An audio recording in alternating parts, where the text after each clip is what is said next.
En los próximos meses, el Congreso Nacional se prepara para discutir 3 proyectos de ley sobre eutanasia que, independientemente de pequeñas diferencias, de distintos matices, todos, la finalidad que tienen es la de regular, la de cómo ayudar, cómo asistir a aquellas personas que quieren una muerte digna. Y para hablar al respecto, tenemos como esta semana la visita de nuestra psicóloga Carla Corol.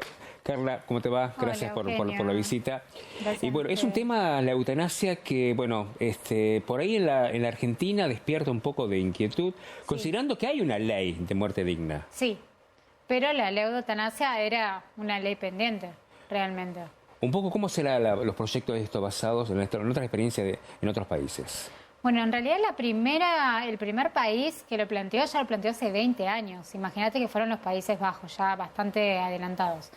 Todos los profesionales de salud que trabajamos en la temática, yo tengo especialidad en cuidados paliativos, en psicooncología, en tanatología, que es el estudio de la muerte y demás, sabemos que la eutanasia, si bien sigue siendo un tema tabú, es un tema que es súper necesario. Porque en realidad de lo que habla es esto, es un tema que no queremos hablar, que es la muerte. Nadie quiere hablar de la muerte, a nadie le gusta hablar de la muerte, pero es un tema que es necesario hablar. Hay mucho desconocimiento al respecto justamente porque es un tema tabú, es un tema del que no hablamos y que nadie le gusta pensar sobre la muerte. Pero llegado el momento es algo de lo cual tenemos que hablar. La muerte digna es... ¿Cuál sería la diferencia entre muerte digna y eutanasia? Bueno, la muerte digna es cuando uno se niega a recibir cualquier tipo de tratamiento que alarga, digamos, el proceso de cualquier tratamiento que alargaría la vida. Que uno dice, bueno, hasta acá yo ya llegué, no hay nada que pueda hacer para prolongar mi vida y lo que yo quiero ahora es disfrutar, es un tratamiento que es paliativo, ya no tiene curación mi enfermedad, pero lo que hago es paliar el dolor. Y la eutanasia es, bueno, yo rechazo... No es rechazar, digamos. Lo que se hace es, justamente es ayudar, si se quiere, a cortar ese proceso de sufrimiento. O sea, en uno lo que se hace es, no se recibe más tratamiento alguno, y en el otro es como que se da una dosis que puede ser tóxica y que produce, o lo que hace es directamente ayudar o colaborar a que se acelere el proceso de la muerte. Y en la experiencia legislativa que tienen otros países, la eutanasia... Sí. ¿Por quién sería que la tiene que pedir? El propio paciente que quiere morirse, un familiar. Hay casos de estados, hay un gobierno, Gran Bretaña, ahora está pidiendo, por ejemplo, la eutanasia para un chico de 8 años que ha quedado con muerte cerebral después de querer superar una prueba viral de TikTok. Sí. Y lógicamente esto provoca el dolor de los padres cuando se tratan de un menor. Sí, en realidad ya leí la noticia y ya la autorizaron. Ya lo autorizaron. Ya la autorizaron. Sí, en realidad tiene que ser explícitamente pedido por el paciente o puede ser pedido también por los familiares en caso de que sea un caso irreversible. Tiene que haber un daño físico y psíquico que esté ocasionando por algún tipo de enfermedad que sea terminal e irreversible el caso. ¿Qué tipo de enfermedades? Porque, a ver, hay enfermedades, qué sé yo, como la depresión que a veces a la persona le lleva, la motiva a querer suicidarse. Sí, eso no.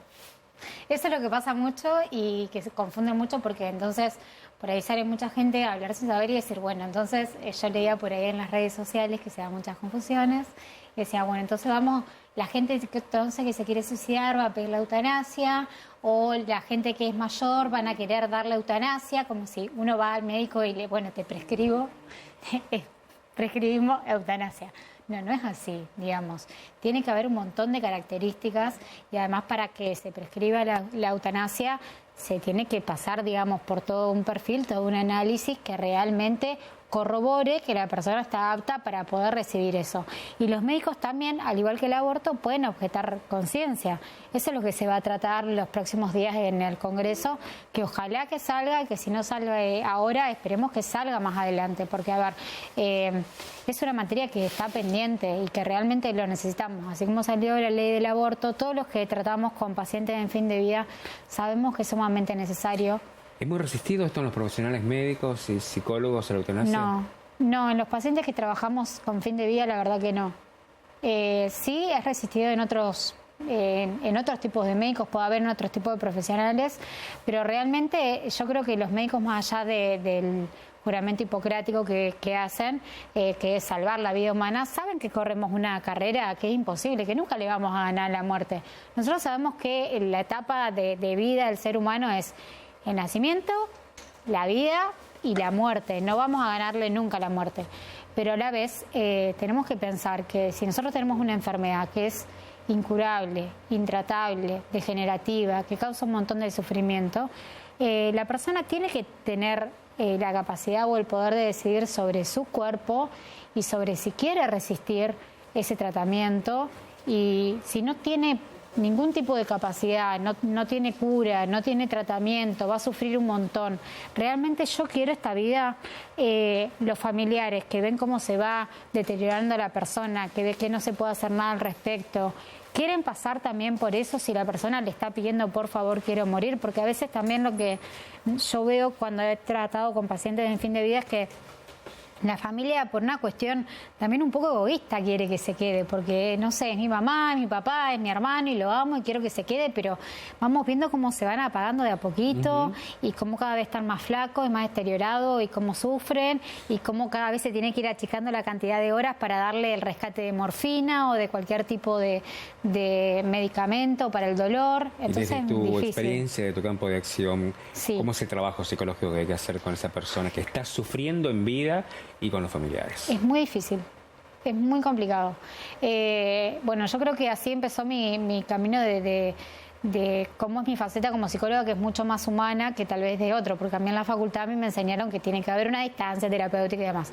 Pues imagínate, cuando yo empecé a trabajar con pacientes en fin de vida, lo primero que me pasó con mi primera paciente fue que yo estaba así, hablando, qué sé yo, y me agarró la mano. Yo quedé como dura, porque lo primero que me dijeron es que tenemos que mantener una distancia con los pacientes.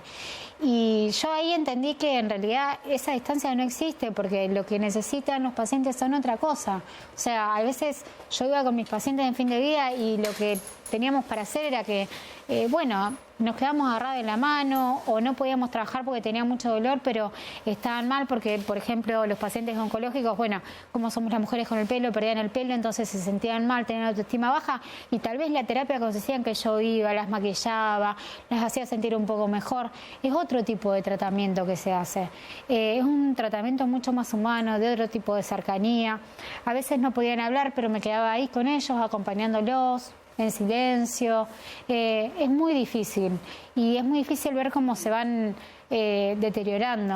Y con la familia, cuando quieren aferrarse justamente a ese ser querido. Es re complicado, porque en realidad también muchas veces las familias no quieren decirle el diagnóstico al paciente o no quieren decirle la gravedad, y eso es un derecho del paciente. O sea, nosotros no podemos negarle al paciente de decirle la verdad.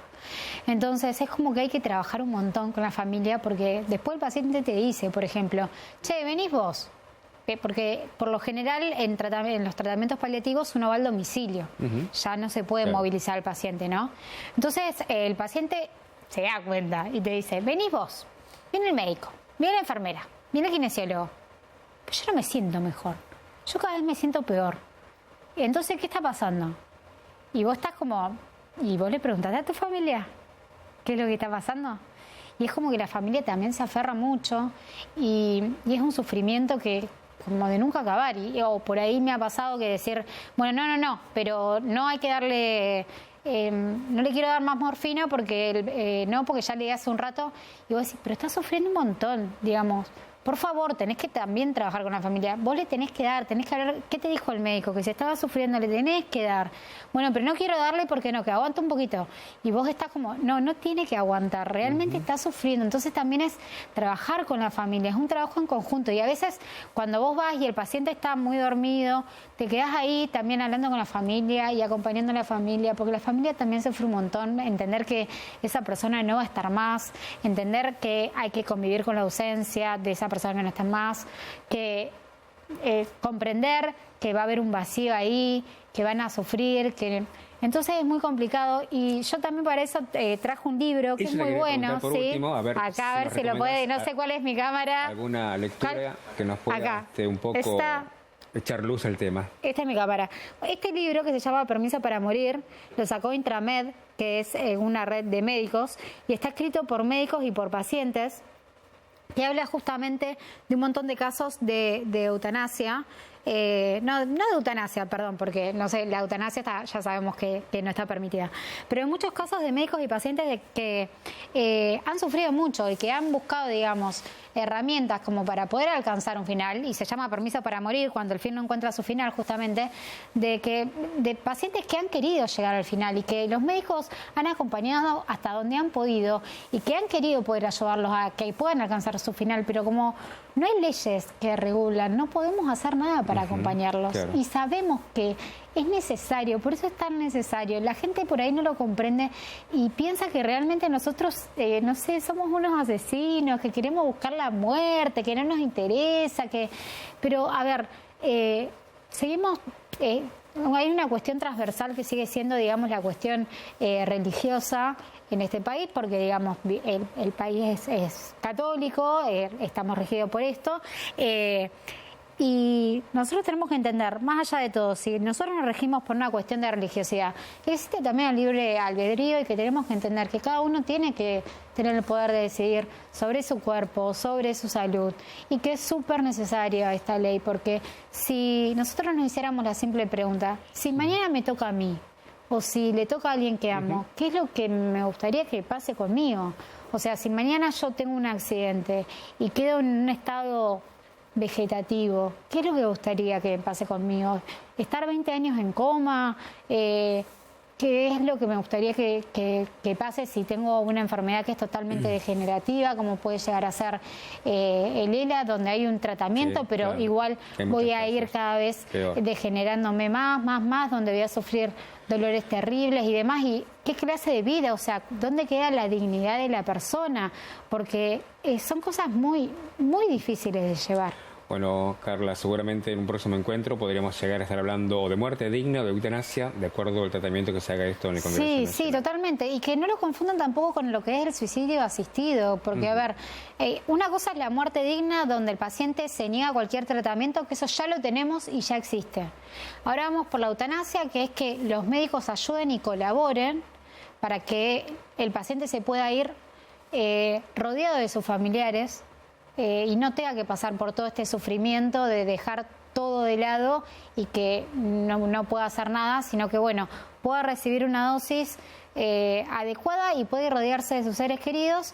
Y el suicidio asistido ya no está tan bueno, porque es como, bueno, el médico no se hace cargo, le receta una dosis, pero que se vaya solo. Entonces, creo que tenemos que empezar a humanizar también un poco la medicina. Es lo que nos queda pendiente, porque en algún punto se perdió toda la humanidad desde el punto de vista médico, y estamos alejándonos un poco. Y bueno, la idea es justamente reconciliar la humanidad, la medicina y bueno, la psicología juega mucho un papel en eso, ¿no? Bueno, Carla, gracias por los conceptos. No, gracias a ustedes por invitarme.